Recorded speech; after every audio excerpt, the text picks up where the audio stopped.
जम्मू में धारा 370 लगेगी या इसको हटा दिया जाएगा। इस मौजू पर कल सुप्रीम कोर्ट में सुनवाई होगी, जिसको लेकर सियासी रद्द-ए-अमल लगातार देखने को मिल रहे हैं। कल कोर्ट इस मामले में फैसला सुनाएगा। अगर फैसला आपके हक में नहीं गया, मैं उसी तरह कहूंगा ना, अगर फैसला हमारे हक में गया, दोनों चीजें मुमकिन है।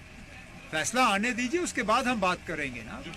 आज कोई ये नहीं कह सकता है कि उनको पता है कि ऑनरेबल जजेस की तरफ से क्या फैसला आने। जिन फ्रीडम फाइटर्स ने हिंदुस्तान का कॉन्स्टिट्यूशन बनाया है, तो वो अगर ठीक है तो ये 370 भी उन्होंने ही बनाया है। उसमें भी हिंदुस्तान, हमारे मुल्क के कॉन्स्टिट्यूशन में भी 370 है, तो उन्होंने ये बनाया, उनके साथ नेगोशिएट करके बनाया है। तो उन्होंने यहाँ के वालों ने यहाँ रखा और हमारे मुल्क के कॉन्स्टिट्यूशन बनाने हमारे हिंदुस्तान के कॉन्स्टिट्यूशन में रखा। तो अगर वो कॉन्स्टिट्यूशन सब ठीक है तो ये कैसे गलत था। आजाद साहब, आपको रोकना चाहूँगी, इतना ज़रूर पूछना चाहूँगी, अगर फैसला कल हमारे खिलाफ आया, क्या हमें आज़ाद साहब लोगों के साथ, अपोजिशन के साथ सड़कों पे नजर आएंगे? वो हम कल बताएंगे, वो आज कैसे बताएंगे। हम 370 की को उम्मीद तो नहीं रखते, लेकिन 371 की आपका लैंड की प्रोटेक्शन एंड आपकी जो जॉब्स की सिक्योरिटी है, ये कम से कम यहाँ के लोगों को मिले। लेकिन जहाँ तक कल का वर्डिक्ट है, इसमें हमने कोई खास ऐसी हमारी उम्मीद हमें नहीं लग रहा कि अगर मेजॉरिटी ऑफ आम कश्मीर से बात करेंगे तो कोई ऐसी हम लोगों को उम्मीद सुप्रीम कोर्ट से ज़्यादा नहीं है। हम नहीं मानते कि ये जो कल का फैसला होगा कि ये लोगों के हक में होगा, क्योंकि सभी संस्थाएं देश की अंडर प्रेशर है। और इस मौजू पर बात करने के लिए हमारे साथ सुप्रीम कोर्ट लॉयर यहाँ संजय के चड्ढा साहब मौजूद है। संजय के चड्ढा साहब, इस्तकबाल है आपका, जी सलाम है। कल का दिन बहुत इंपॉर्टेंट रहने वाला है जम्मू कश्मीर के लिहाज से।